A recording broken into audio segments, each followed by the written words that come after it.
A história de Buda. Olá, pessoal. Bem-vindos ao nosso canal. Hoje vamos embarcar em uma jornada extraordinária através dos séculos para conhecer uma das figuras mais influentes da história da humanidade. Vamos descobrir juntos a fascinante história de Siddhartha Gautama, conhecido mundialmente como Buda, o Iluminado. Se você já se perguntou sobre as origens do budismo, sobre como um príncipe real se tornou um dos maiores mestres espirituais de todos os tempos, ou simplesmente tem curiosidade sobre essa filosofia milenar que hoje conta com mais de 500 milhões de seguidores ao redor do mundo, este vídeo é para você. Prepare-se para uma narrativa repleta de transformações profundas, ensinamentos revolucionários e uma sabedoria que atravessou milênios e continua relevante nos dias de hoje. Vamos explorar não apenas os eventos históricos, mas também o contexto cultural e espiritual que moldou esta incrível jornada de descoberta interior. Então relaxe, abra sua mente e vamos começar esta viagem pelo tempo até a Índia Antiga, onde tudo começou. Nossa história começa na Índia Antiga, por volta do século 6 a.C.,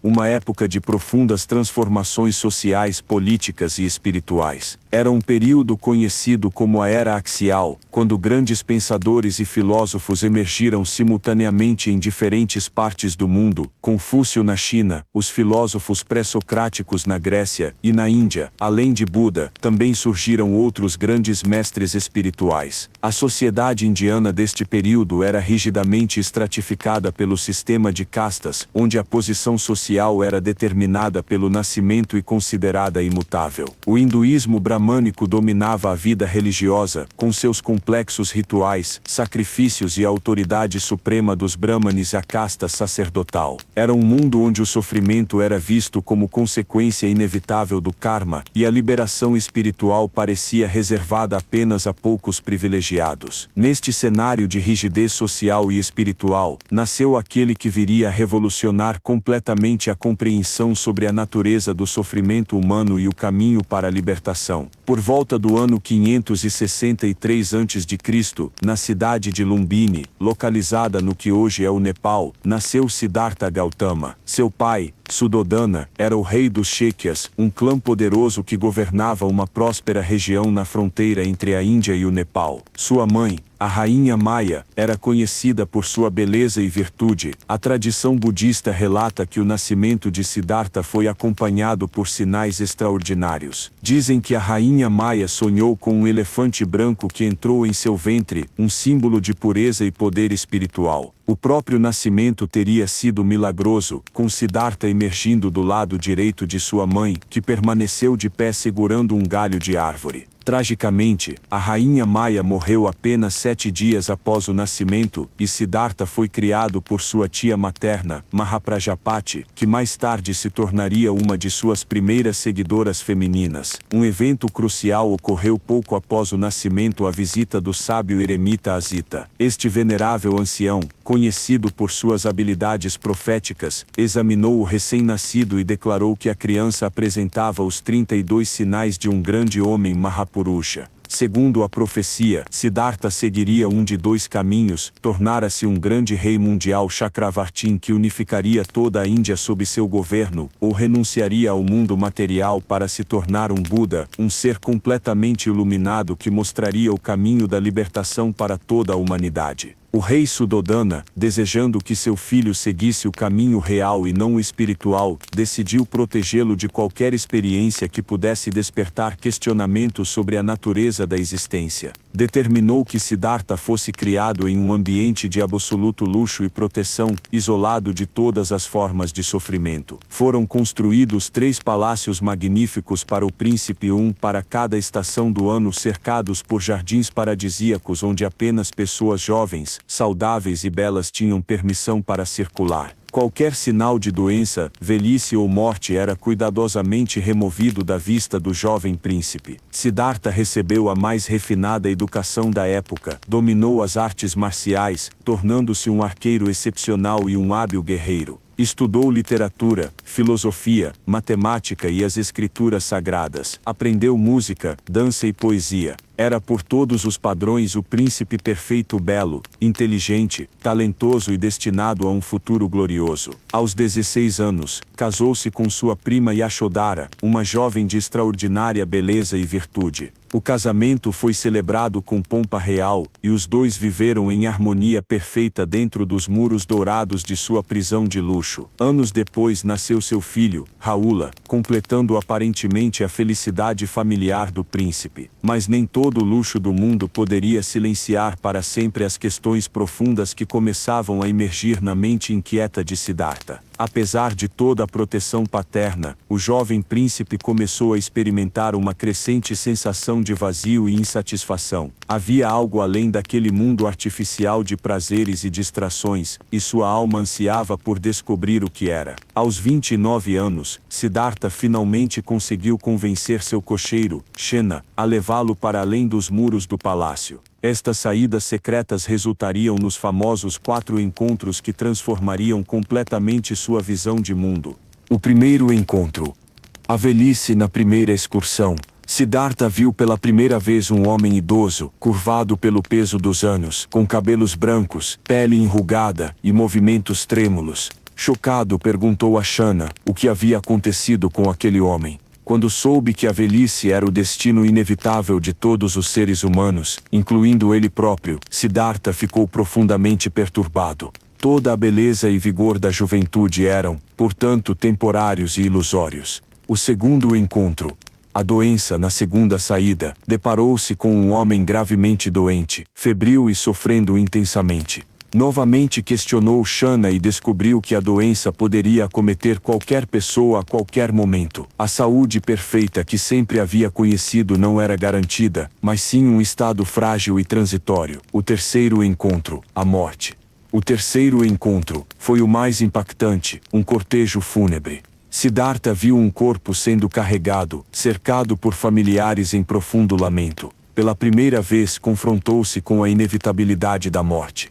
Compreendeu que todos os seres queridos, incluindo seus pais, esposa e filho, eventualmente morreriam, e ele também. O quarto encontro.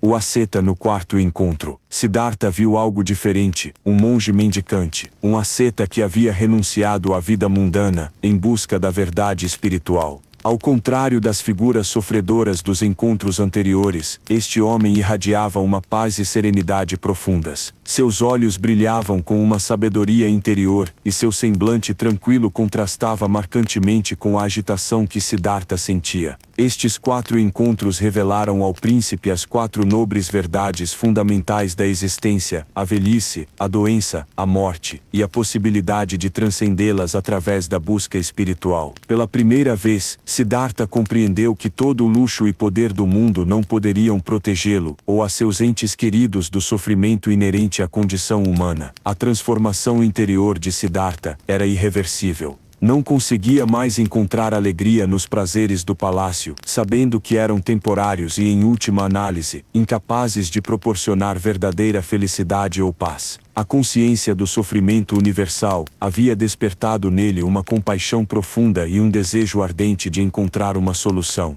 Durante meses, lutou internamente entre suas responsabilidades como príncipe, marido e pai, e o chamado irresistível da busca espiritual. A tensão tornou-se insuportável quando percebeu que mesmo seu amor pela família não poderia ser verdadeiramente satisfatório enquanto todos permanecessem prisioneiros do ciclo de nascimento, envelhecimento, doença e morte. Na noite do seu 29º aniversário, tomou a decisão mais difícil de sua vida. Após uma última olhada em sua esposa e filho adormecidos, uma cena que quase fez seu coração vacilar, Siddhartha silenciosamente deixou o palácio acompanhado apenas por Shana e seu cavalo Kantaka. Na fronteira de seu reino, despiu-se de suas vestes reais, cortou seus longos cabelos com a espada e vestiu os trapos açafrão de um mendicante. Enviou Shana de volta com suas joias e ornamentos, pedindo-lhe que informasse ao pai sobre sua decisão. A partir daquele momento, o príncipe Siddhartha havia morrido, e nascera um buscador anônimo da verdade. Esta renúncia, conhecida como Abhiskramana, representa um dos momentos mais dramáticos e significativos na história espiritual da humanidade. Não foi um ato de escapismo, mas de coragem suprema, coragem de abandonar tudo o que era conhecido e seguro em busca de uma compreensão mais profunda da existência. Começou então um período de 6 anos de intensa busca espiritual. Siddhartha primeiro procurou 2 dos mais renomados mestres espirituais de sua época, Alara Kalama e Uddaka Ramaputta. Com Alara Kalama, aprendeu a alcançar estados meditativos profundos, incluindo o reino do nada. Com Uddaka Ramaputta, foi ainda mais longe, dominando o reino da nem percepção nem não percepção. Embora tenha se tornado um mestre nestes estados elevados de consciência, Siddhartha percebeu que eles eram temporários. Quando retornava destes estados, os problemas fundamentais da existência permaneciam sem solução. Estes mestres lhe ofereceram posições de liderança em suas comunidades, mas ele recusou, reconhecendo que ainda não havia encontrado a resposta definitiva que buscava. Deixando estes mestres, Siddhartha juntou-se a um grupo de 5 ascetas extremos que praticavam severas austeridades corporais. Acreditavam que a purificação espiritual vinha através da mortificação da carne, jejuns prolongados e práticas que levavam o corpo ao limite da resistência. Por 5 anos, Siddhartha superou todos em suas práticas ascéticas. Jejuava por dias seguidos, dormia sobre espinhos, permanecia imóvel sob o sol escaldante. Seu corpo tornou-se esquelético, sua pele escureceu e sua força física desvaneceu quase completamente. Chegou ao ponto de consumir apenas 1 grão de arroz por dia, e sua aparência tornou-se tão cadavérica que as pessoas o evitavam. Mas mesmo este extremo ascetismo não trouxe a iluminação que buscava. Pelo contrário, percebeu que a mente enfraquecida por um corpo extremamente debilitado, não era capaz da clareza e concentração necessárias para a verdadeira compreensão espiritual. Um dia, à beira da morte por inanição, Siddhartha teve uma revelação crucial. Lembrou-se de uma experiência de sua juventude, quando, sentado à sombra de uma árvore durante um festival agrícola, havia espontaneamente entrado em um estado de meditação profunda e beatífica. Naquele momento, sua mente estava calma, mais alerta, seu corpo saudável, mais relaxado. Compreendeu então que nem os extremos do luxo nem os da privação conduziam à verdade. A iluminação requeria um equilíbrio, um caminho do meio entre a indulgência sensual e a mortificação extrema. Tomou a decisão revolucionária de abandonar as práticas ascéticas. Quando uma jovem chamada Sujata lhe ofereceu uma tigela de arroz com leite, ele aceitou e comeu, recuperando forças. Este ato escandalizou seus 5 companheiros ascetas, que o abandonaram, acreditando que havia desistido de sua busca espiritual. Sozinho, mas determinado, Siddhartha decidiu fazer uma última tentativa para alcançar a iluminação. Dirigiu-se a uma árvore Bodhi, ficus religiosa nas proximidades da cidade de Bodh Gaya, e fez um voto solene que minha pele, músculos e ossos se decomponham, e que todo o sangue de meu corpo seque, mas não me levantarei deste assento até ter alcançado a suprema e perfeita iluminação. Era a lua cheia do mês de Vaisakha, abril-maio, quando Siddhartha sentou-se sob a árvore Bodhi para sua meditação final. O que se seguiu foi uma batalha épica entre as forças da iluminação e da ignorância, simbolizada na tradição budista pela tentação de Mara, o demônio da ilusão. A tentação de Mara. Mara representa todas as forças que mantêm os seres presos ao sofrimento, o desejo, o medo, a dúvida, o orgulho espiritual. Durante a noite, Mara tentou Siddhartha de várias maneiras. Primeiro, enviou suas filhas Desejo, Prazer e Paixão para seduzi-lo, mas Siddhartha permaneceu impassível. Então, enviou exércitos de demônios para aterrorizá-lo, mas cada arma atirada contra ele transformou-se em flores que caíam suavemente ao seu redor. Finalmente, Mara desafiou o direito de Siddhartha de buscar a iluminação, perguntando quem testemunharia sua realização espiritual. Em resposta, Siddhartha tocou a terra com sua mão direita, chamando a própria terra como testemunha de suas vidas passadas de virtude e compaixão. A terra tremeu em confirmação, e Mara foi derrotado. Às 3 vigílias da noite, com Mara vencido, Siddhartha mergulhou nas 3 vigílias da noite de iluminação. Primeira vigília, 6 às 10 da noite, desenvolveu a capacidade de ver suas vidas passadas com clareza cristalina. Compreendeu o funcionamento do karma, como as ações passadas influenciam as condições presentes e futuras. Segunda vigília, 10 da noite às 2 da manhã, desenvolveu o olho divino, a capacidade de ver como todos os seres experimentam morte e renascimento de acordo com seus atos. Compreendeu que o sofrimento não era aleatório, mas resultado de ignorância e desejo. Terceira vigília 2 às 6 da manhã, alcançou a compreensão completa das 4 nobres verdades e do nobre caminho óctuplo. Realizou a natureza da impermanência, do sofrimento e da ausência do eu Anatman. Todas as impurezas mentais foram erradicadas, e ele alcançou o estado de Nirvana. Ao amanhecer, aos 35 anos, Siddhartha Gautama havia se tornado o Buda, o inexperto ou iluminado. A longa jornada de busca havia terminado, mas sua missão de ensinar estava apenas começando. Após alcançar a iluminação, Buda permaneceu sob a árvore Bodhi por várias semanas, consolidando sua realização e contemplando se deveria ensinar o que havia descoberto. A verdade que havia compreendido era profunda e sutil, difícil de ser entendida por mentes ainda presas às ilusões mundanas. Durante este período de contemplação, segundo a tradição, Buda experimentou a tentação de simplesmente gozar da bem-aventurança do Nirvana sem se preocupar em ensinar outros. A verdade era tão complexa, e a mente humana tão apegada às ilusões que parecia quase impossível comunicar efetivamente sua descoberta. Foi então que, segundo a lenda, Brahma Sahampati, o rei dos deuses, apareceu diante de Buda e o implorou para ensinar, argumentando que havia seres no mundo com pouco pó em seus olhos que poderiam compreender e se beneficiar de seus ensinamentos.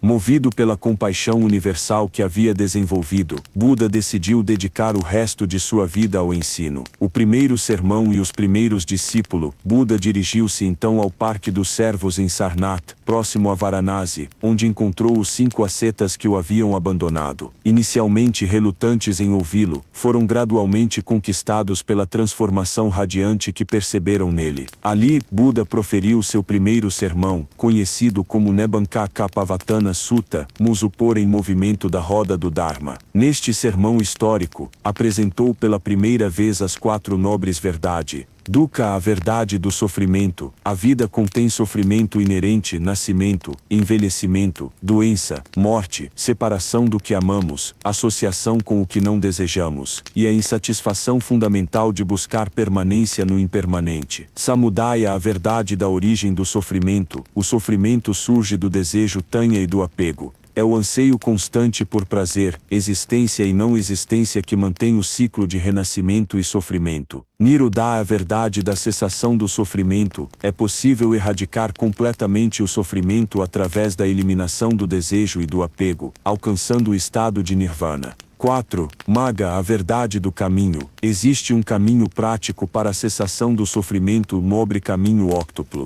Os 5 ascetas tornaram-se os primeiros membros da Sangha, comunidade monástica, e assim nasceu oficialmente o budismo como religião organizada. Este momento marca o início dos 3 tesouros do budismo: Buda, o professor; Dharma, o ensinamento; e Sangha, a comunidade. Os 45 anos de ensinamento pelo restante de sua vida. 45 anos, Buda viajou incansavelmente pelo nordeste da Índia, ensinando pessoas de todas as castas e condições sociais. Sua abordagem era revolucionária para a época, rejeitava o sistema de castas, ensinava em língua vernácula em vez do sânscrito sagrado, e afirmava que a iluminação estava acessível a todos, independentemente de nascimento ou gênero. Buda era um mestre pedagogo extraordinário, adaptando seus ensinamentos ao nível de compreensão e às necessidades específicas de cada ouvinte. Esta abordagem personalizada é conhecida como Mopaya Meios Abeis. Para agricultores, usava metáforas agrícolas; para comerciantes, analogias comerciais; para reis, exemplos de governança. Desenvolveu um vasto repertório de métodos de ensino, parábolas, diálogos socráticos, meditações guiadas, análises psicológicas profundas e exposições filosóficas rigorosas. Nunca impunha dogmas, mas encorajava a investigação pessoal e a verificação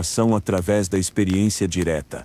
Buda elaborou um sistema espiritual completo e extraordinariamente sofisticado, o nobre caminho óctuplo, o caminho prático para a libertação, dividido em 3 categorias: sabedoria, prajna, visão correta e intenção correta, conduta ética, sila, fala correta, ação correta e meio de vida correta, disciplina mental, samadhi, esforço correto, atenção correta e concentração correta, as 3 marcas da existência condicionada, não eu Anatman. a ausência de uma essência fixa ou alma eterna, a lei da causalidade pratyersamutpada, a compreensão de que todos os fenômenos surgem na dependência de causas e condições, não existindo nada independente ou autocriado.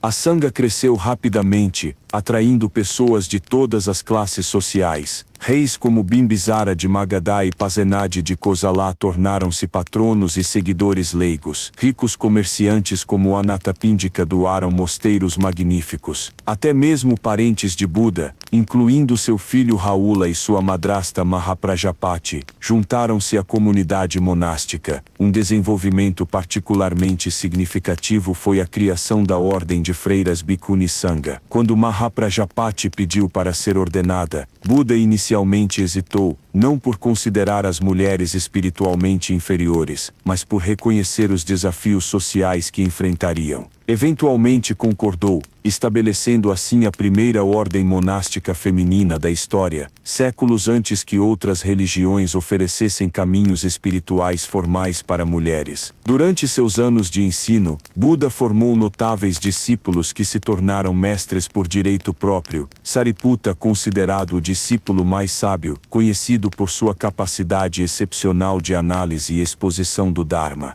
Moggallana, reconhecido por seus poderes psíquicos e habilidades meditativas extraordinárias. Ananda, primo de Buda e seu assistente pessoal por 25 anos, possuía memória fenomenal e memorizou a maioria dos ensinamentos. Mahakassapa, mestre da disciplina ascética e líder da comunidade após a morte de Buda. O Pali, originário de baixa casta, tornou-se especialista nas regras monásticas, demonstrando a rejeição budista das hierarquias sociais. Para discípulos mais avançados, Buda ensinou práticas e filosofias extremamente sofisticadas, Vipassana, meditação insight, técnicas para desenvolver insight direto na natureza da realidade, observando a impermanência, sofrimento e não eu em todos os fenômenos. Jhanas, estados meditativos progressivamente mais refinados que purificam a mente e desenvolvem concentração unificada. Abhidhamma, análises psicológicas e filosóficas detalhadas dos processos mentais e da natureza da consciência.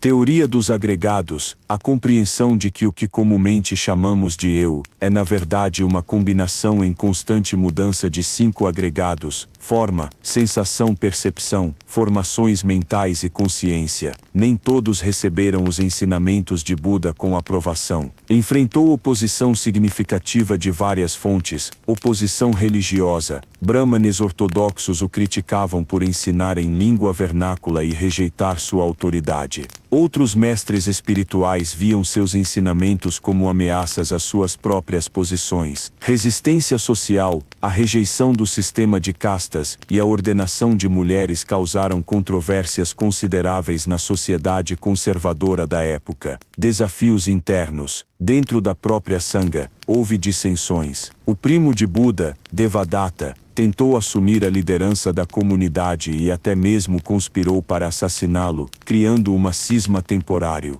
Perseguições políticas. Embora muitos reis fossem patronos, alguns governantes locais ocasionalmente perseguiam monges budistas ou tentaram interferir nos ensinamentos.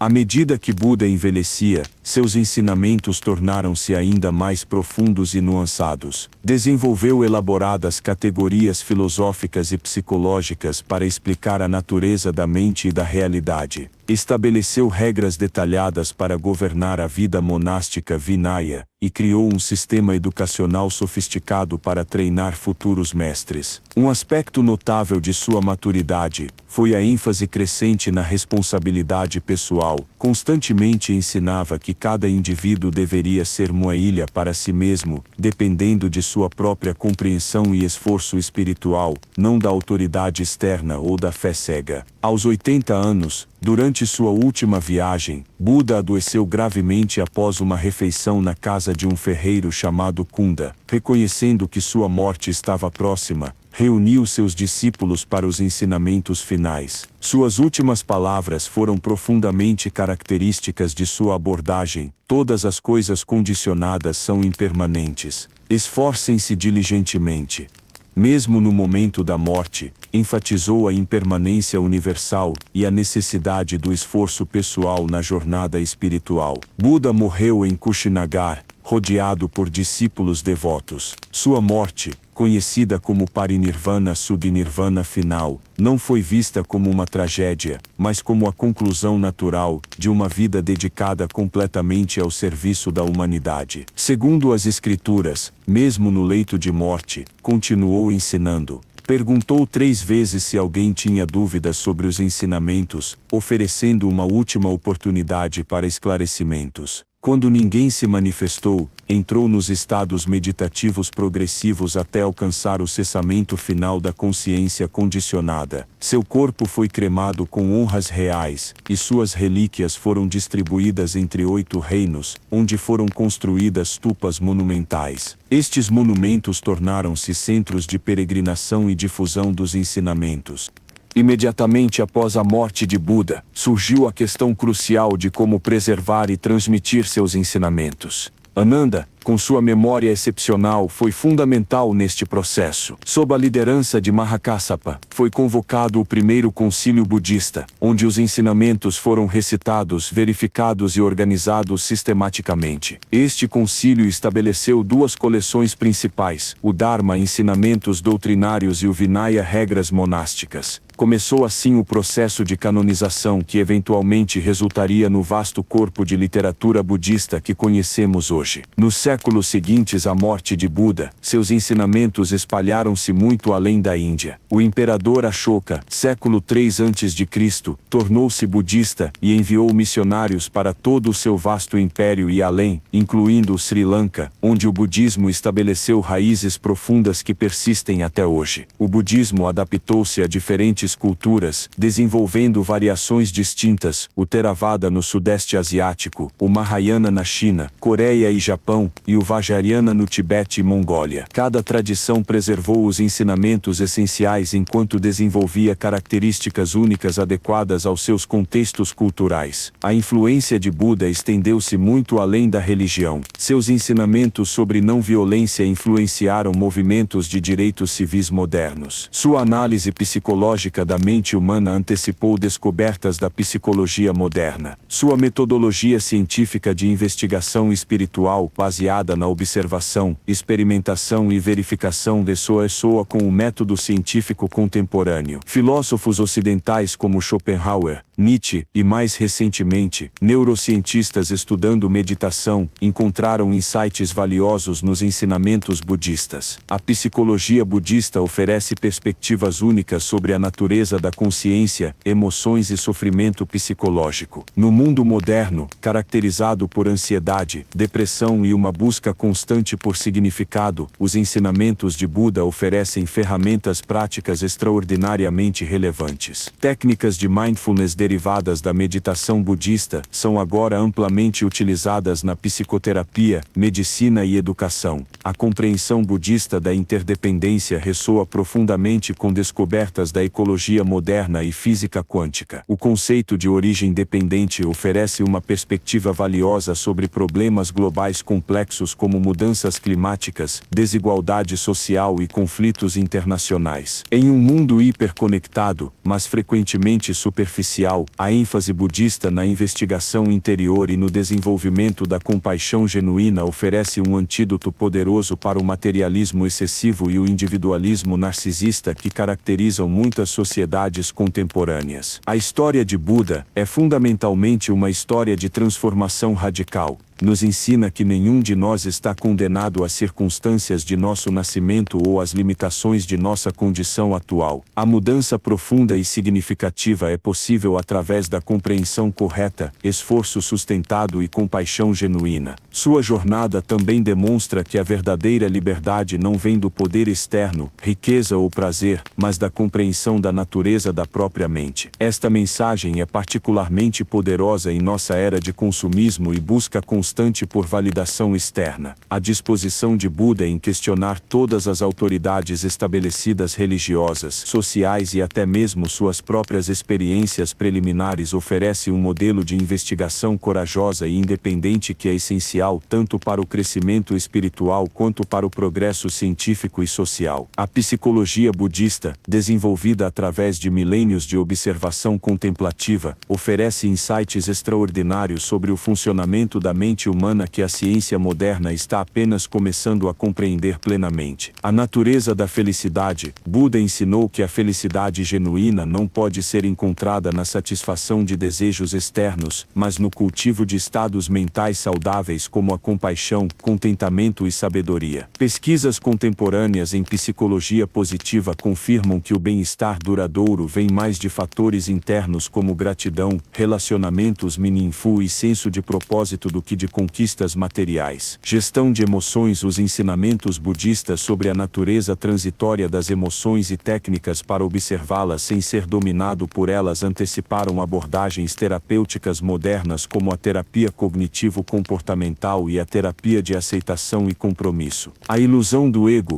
A análise budista do Menum-eu oferece perspectivas valiosas sobre problemas psicológicos modernos relacionados com identidade, autoestima e narcisismo. A compreensão de que o meu é uma construção mental fluida, não uma entidade fixa, pode ser liberadora para pessoas presas em padrões de autopercepção limitantes. Um dos aspectos mais fascinantes do legado de Buda é como seus insights, desenvolvidos através de investigação contemplativa há 2500 anos, se alinham com descobertas científicas modernas. Neurociência da meditação. Estudos com neuroimagem mostram que a meditação budista produz mudanças mensuráveis na estrutura e função cerebral, incluindo o aumento da matéria cinzenta em áreas associadas com aprendizagem, memória e regulação emocional. Física quântica e interdependência. O conceito budista de que todos os fenômenos existem apenas em relação a outros fenômenos encontra paralelos intrigantes na física quântica, onde partículas não possuem propriedades independentes, mas existem em estados de potencialidade até serem observadas.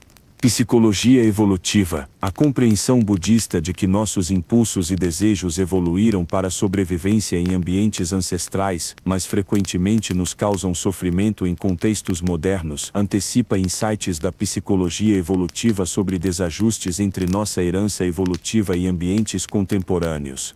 Os ensinamentos de Buda também tiveram profundo impacto social e político ao longo da história, inspirando movimentos de justiça social e reforma. Igualdade social, a rejeição do sistema de castas e a afirmação de que todos os seres possuem potencial para a iluminação estabeleceu precedentes importantes para movimentos de igualdade social. Líderes como Dr. B.R. Ambedkar no século XX utilizaram o budismo como ferramenta de empoderamento para comunidades marginalizadas. Não violência. O princípio de ahimsa não violência influenciou profundamente líderes como Mahatma Gandhi e Martin Luther King Jr., demonstrando o poder transformador da resistência pacífica contra injustiças sistêmicas. Ecologia. A compreensão budista da interdependência de todos os seres oferece fundamentos filosóficos sólidos para movimentos ambientais contemporâneos, enfatizando nossa responsabilidade para com todas as formas de vida no planeta. Como qualquer sistema de pensamento antigo aplicado a contextos modernos, o budismo enfrenta desafios e críticas legítimas que merecem consideração cuidadosa. Questões de gênero. Embora Buda tenha sido progressivo para sua época ao ordenar mulheres, algumas tradições budistas mantiveram estruturas patriarcais que são questionáveis por padrões contemporâneos de igualdade de gênero. Autoridade institucional. Em algumas culturas, o budismo tornou-se institucionalizado de maneiras que podem contradizer a ênfase original de Buda na investigação pessoal e questionamento de autoridades. Adaptação cultural. O desafio de adaptar ensinamentos desenvolvidos em contexto indiano antigo para sociedades modernas diversas requer cuidadosa consideração para evitar tanto o fundamentalismo quanto a diluição excessiva.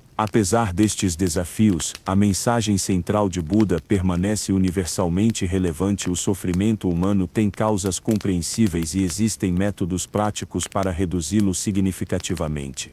Esta mensagem transcende barreiras culturais, religiosas e temporais. A metodologia empírica de Buda, venha e veja e pássico, encoraja a investigação pessoal ao invés de aceitação baseada em fé ou autoridade. Esta abordagem ressoa com mentalidades científicas modernas enquanto oferece dimensões de investigação-contemplação interior que a ciência convencional está apenas começando a explorar sistematicamente. A vida de Buda oferece insights valiosos sobre liderança ética e desenvolvimento pessoal que são altamente relevantes para líderes contemporâneos em todos os campos. Liderança servidora. Buda exemplificou liderança através do serviço, dedicando 45 anos inteiramente ao bem-estar de outros sem buscar poder pessoal ou acumulação material. Tomada de decisões éticas. Seus ensinamentos sobre intenção, consideração das consequências de longo prazo e compaixão universal oferecem frameworks valiosos para dilemas éticos complexos. Resiliência e adaptabilidade.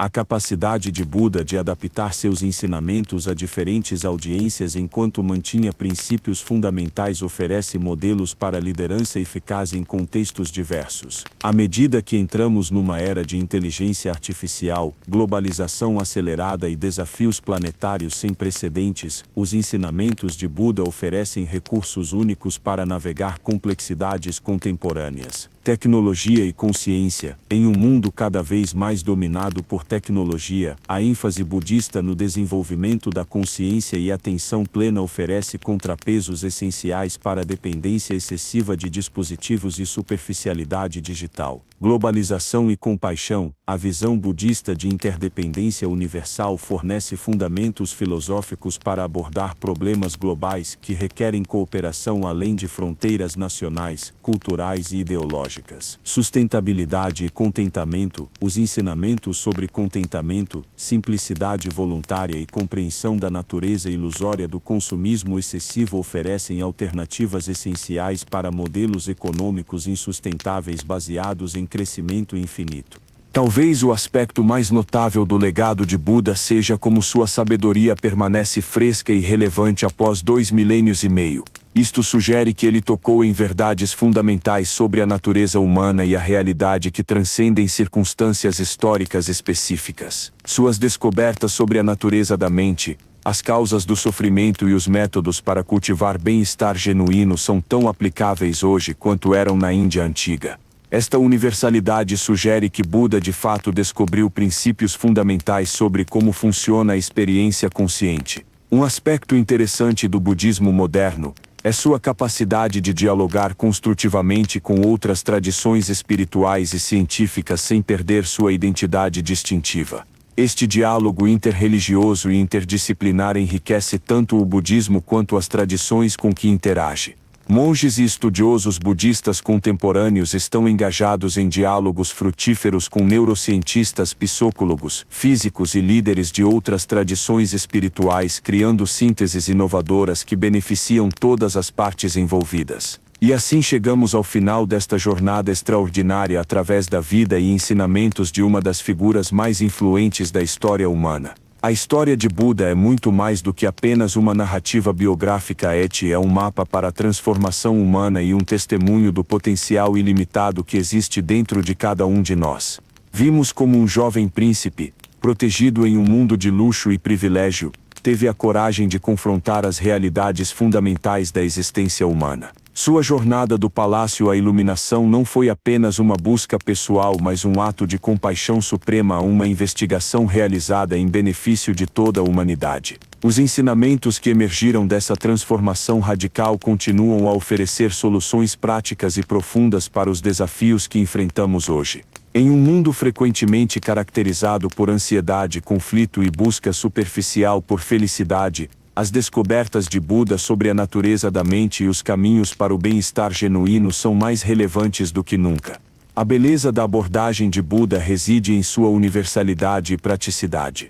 Ele não pediu fé cega ou aceitação de dogmas, mas encorajou investigação pessoal e verificação através da experiência direta. Sejam lâmpadas para vocês mesmos, ele ensinou enfatizando que cada pessoa deve descobrir a verdade por si mesma. Sua mensagem central permanece clara e poderosa: o sofrimento não é nosso destino inevitável. Através da compreensão correta, esforço dedicado e cultivo da compaixão, podemos transformar nossas vidas e contribuir para um mundo mais sábio e compassivo. Independentemente de nossa formação religiosa ou filosófica, todos podemos aprender com o exemplo de Buda sobre coragem moral, dedicação ao crescimento pessoal e serviço desinteressado aos outros. Sua vida demonstra que a verdadeira grandeza não vem do poder sobre outros, mas do domínio sobre nossa própria mente e do uso desse domínio para o benefício de todos os seres. À medida que enfrentamos os desafios do século XXI, desde questões pessoais de sentido e bem-estar até problemas globais de conflito e degradação ambiental, os insights de Buda oferecem tanto inspiração quanto ferramentas práticas para criar um futuro mais sábio e compassivo. A história de Buda nos lembra que cada um de nós tem o potencial para despertar, para ver além das ilusões que causam sofrimento e para contribuir para o bem-estar não apenas de nós mesmos, mas de toda a família humana. Esta é uma mensagem de esperança profunda e responsabilidade sagrada. Espero que esta jornada através da vida de Buda tenha sido esclarecedora e inspiradora para vocês. Se gostaram do conteúdo, não se esqueçam de curtir o vídeo, se inscrever no canal e ativar o sininho para não perder nenhum dos nossos próximos vídeos sobre história, filosofia e espiritualidade. Deixem nos comentários qual aspecto da história de Buda mais os impressionou, ou se tem alguma pergunta sobre os ensinamentos budistas que gostariam que abordássemos em vídeos futuros. Sua participação enriquece nossa comunidade de aprendizado. E lembrem-se, assim como Buda, cada um de vocês tem dentro de si a capacidade para a sabedoria, compaixão e transformação positiva. Que possam encontrar em sua própria jornada a coragem para buscar a verdade, a sabedoria para discernir o que realmente importa, e a compaixão para contribuir para um mundo melhor. Até a próxima, continuem buscando, continuem crescendo e que todos os seres sejam felizes e livres de sofrimento. Um grande abraço, e nos vemos no próximo vídeo.